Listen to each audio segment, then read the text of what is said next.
sur Futur TV pour cette nouvelle édition de la rédaction. Tout de suite, les titres. Carnage au Yémen, plus de 140 morts et 525 blessés en une seule journée. C'est le bilan des frappes hier contre une veillée funèbre à Sanaa. Les rebelles houthis accusent la coalition arabe. Les États-Unis veulent réexaminer leur soutien avec l'Alliance. Après avoir mis son veto au projet de résolution français, Moscou assure que le texte aurait protégé les djihadistes en Syrie. 3 jours après la nouvelle arrestation du cheikh Bassam Taras, ses partisans ont manifesté à Beyrouth. Ils dénoncent une injustice contre le dignitaire soupçonné d'être impliqué dans l'attentat de Zahle le mois dernier. 3 jours après la nouvelle arrestation du cheikh Bassam Taras, ses partisans ont manifesté aujourd'hui à Beyrouth. Ils étaient une dizaine rassemblés devant le siège du tribunal militaire à Beyrouth. Parmi les manifestants, beaucoup font partie du comité des oulémas musulmans. Ils ont dénoncé une injustice.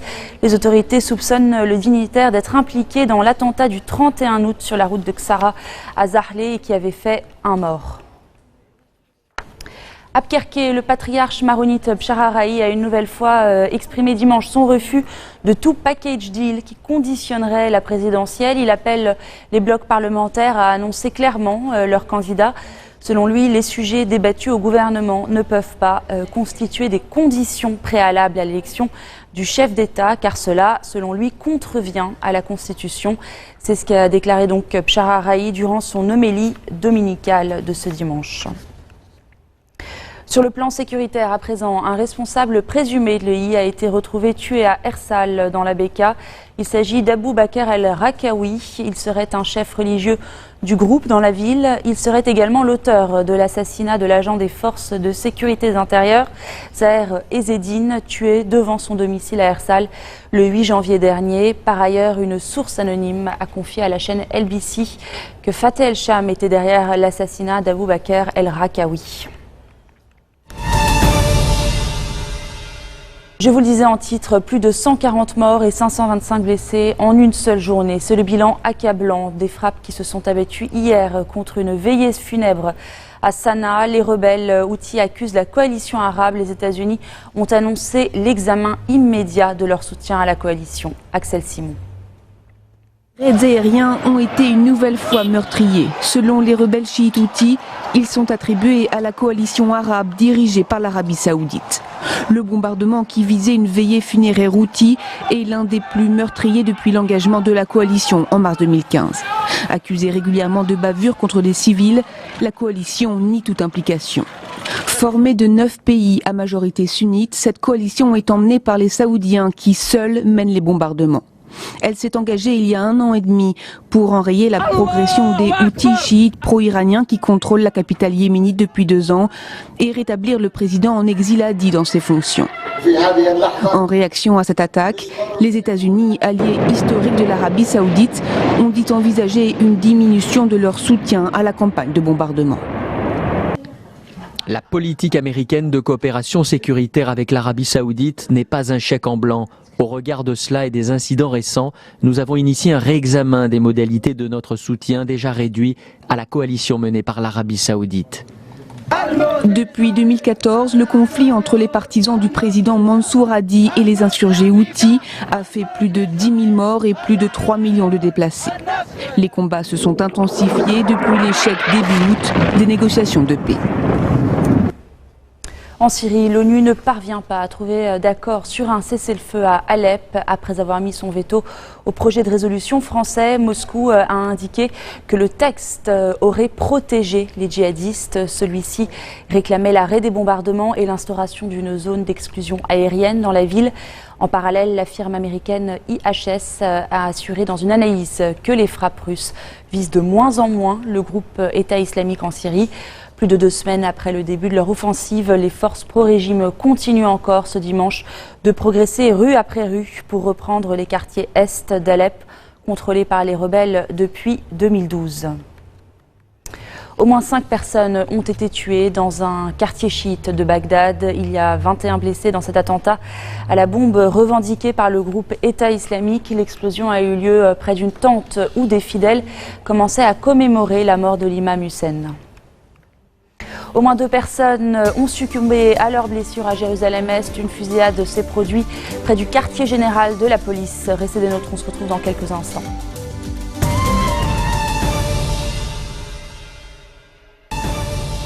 Au moins 2 personnes ont succombé à leurs blessures à Jérusalem-Est. Une fusillade s'est produite près du quartier général de la police. L'auteur de l'attaque a été tué. Pierrick Laurent nous en dit plus. L'attaque s'est produite dans cette rue, un axe très fréquenté de Jérusalem, face au quartier général de la police israélienne. À bord d'une voiture, un Palestinien de 39 ans ouvre le feu sur des passants qui attendent le tramway. Il blesse 2 personnes et prend la fuite. La police le poursuit. Quelques rues plus loin, une nouvelle fusillade éclate. Les officiers de police ont immédiatement répliqué. S'en est suivi un échange de coups de feu et le terroriste a été tué. En ce moment, la zone est bouclée et nous examinons la voiture de l'assaillant. Il y a un an tout juste, une vague de violence débutait dans la région. Des attaques contre des Israéliens au couteau ou à l'arme à feu, perpétrées par des Palestiniens. Ces derniers mois, le nombre d'attaques a diminué, mais en pleine période de fête juive, les autorités sont sur le qui-vive. Je voudrais d'abord souhaiter aux blessés un prompt rétablissement. Et je voudrais dire également que d'après les informations que j'ai, la police israélienne a réagi de manière très rapide et très déterminée pour intercepter et éliminer le terroriste. Depuis le début des violences il y a un an, plus de 230 Palestiniens sont morts, beaucoup en tentant de mener des attaques qui ont coûté la vie à une trentaine d'Israéliens. Au moins 18 morts, dont 8 civils dans l'explosion d'une voiture piégée dans le sud-est de la Turquie. La déflagration a eu lieu devant un poste de police dans la province de Hakkari à majorité kurde. C'est ce qu'a annoncé le Premier ministre turc Binali Yildirim. Selon lui, l'attaque a été perpétrée par un kamikaze qui a fait exploser une camionnette au moyen de 5 tonnes d'explosifs. La police allemande était engagée samedi soir dans une vaste opération dans l'est de l'Allemagne. Les contrôles ont été renforcés dans les aéroports et les gares de Berlin. Les enquêteurs recherchent un Syrien lié à l'EI et soupçonné de préparer un attentat à la bombe. Le récit de Julien Cheida. C'est dans ce quartier de Chemnitz, à l'est du pays, que vit le suspect. Arrivé en Allemagne il y a plus d'1 an, il était sous surveillance des services de renseignement qui ont mené une vaste opération samedi à son domicile. Après avoir forcé la porte de l'appartement du suspect, les forces de l'ordre ont fait une découverte qui a confirmé leurs soupçons. Nous avons fouillé le logement et ses alentours et nous avons découvert des substances, pas en grande quantité, mais nous pouvons dire que des explosifs étaient stockés à cet endroit. Des centaines de grammes d'une substance hautement explosive selon la police, qui par précaution a évacué les riverains pendant quelques heures. Le suspect, lui, reste introuvable. Quel attentat planifiait-il ? Selon plusieurs médias allemands, ses motivations pourraient être islamistes et sa cible, un grand aéroport en Allemagne. Une traque nationale a donc débuté et plusieurs arrestations ont déjà eu lieu. Il s'agit de connaissances du suspect comme cet homme interpellé à Chemnitz et en ce moment interrogé par les enquêteurs. Un avis de recherche a été lancé. Il est régulièrement diffusé à la télévision. En Géorgie, le parti au pouvoir clame sa victoire. Hier soir, sans attendre les résultats définitifs des élections législatives, les partisans du rêve géorgien étaient en liesse. Selon des résultats partiels, le parti de l'actuel Premier ministre aurait raflé 50,44% des suffrages. Valériane Gauthier. Les partisans de rêve géorgien célèbrent leur victoire. Selon des résultats partiels publiés par la commission électorale, le parti au pouvoir arrive en tête des élections législatives avec 49,76% des suffrages. Nous nous attendions à cette victoire et nous avons gagné grâce à notre engagement pour le développement économique, pour la protection des droits de l'homme et grâce à tout ce que nous avons changé depuis notre arrivée en 2012.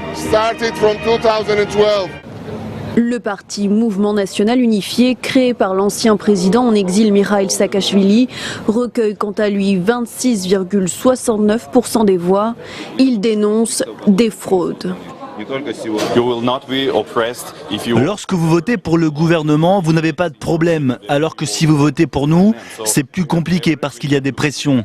Nous avons toutes les raisons de penser qu'à travers ce résultat, il y a une part de nos électeurs qui ont voté malgré eux pour le rêve géorgien. La commission électorale centrale a annoncé avoir enregistré 46 plaintes pour violation des procédures. L'issue définitive du scrutin pourrait n'être connue que fin novembre. Direction à présent la France. Si beaucoup de mesures sont prises depuis plusieurs années pour améliorer la mobilité des personnes handicapées dans le pays, il reste encore et toujours beaucoup à faire. Valérien Gauthier. Pente trop raide ou rue pavée. C'est un vrai tape-cul tous ces trucs-là. Au quotidien, la vie en fauteuil est un parcours du combattant. Premier test avec Franck Maille, référent accessibilité à l'Association des paralysés de France. À l'aide de son niveau, il mesure la pente qui permet d'accéder à cette mairie de la banlieue parisienne. Verdict, 13%. C'est trop, bien sûr, bien sûr.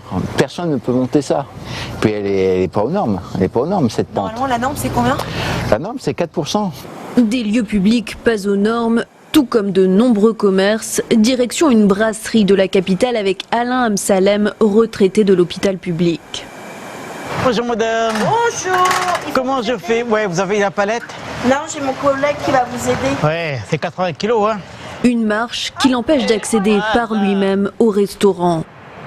Je veux être autonome. Est-ce qu'on vous aide à vous? Non. Bon, alors moi je veux rentrer au restaurant, je veux rentrer au cinéma, je veux rentrer partout, tout seul, sans que l'on m'aide. Au distributeur aussi, impossible pour Franck Maille de retirer sa carte ou ses billets. Ils ne ressortent pas assez, contrairement à ce que recommande la loi handicap. C'est le nouveau système pour la sécurité, pour éviter que les personnes derrière prennent la carte. Forcément, les autres personnes ne vont pas pouvoir prendre la carte, mais vous non plus. Côté transport, tout n'est pas accessible non plus, même s'il y a des progrès. À Paris, par exemple, la plupart du temps, des escaliers mènent au métro. Mais les bus, eux, sont tous équipés de palettes. Pour Alain Amsalem, pouvoir se déplacer partout est un luxe, comme ici, sa cantine. Je vous dis, je suis comme chez moi ici, là. Vraiment, les allées sont assez larges. Les allées, les toilettes, tout a été totalement refait il y a 3 ans. Ce restaurant est l'un des rares du quartier entièrement accessible aux handicapés. Mais plus de 10 ans après la loi handicap, près d'une personne sur 2 estime que son quotidien ne s'est pas amélioré. Et c'est la fin de cette édition. Voici le rappel des principaux titres qui ont marqué l'actualité de cette journée. Carnage au Yémen, plus de 140 morts et 525 blessés en une seule journée. C'est le bilan des frappes hier contre une veillée funèbre à Sanaa. Les rebelles houthis accusent la coalition arabe. Les États-Unis veulent réexaminer leur soutien à l'Alliance. Après avoir mis son veto au projet de la résolution française, Moscou assure que le texte aurait protégé les djihadistes en Syrie. 3 jours après la nouvelle arrestation du cheikh Bassam Taras, ses partisans ont manifesté à Beyrouth. Ils dénoncent une injustice contre le dignitaire soupçonné d'être impliqué dans l'attentat de Zahle le mois dernier.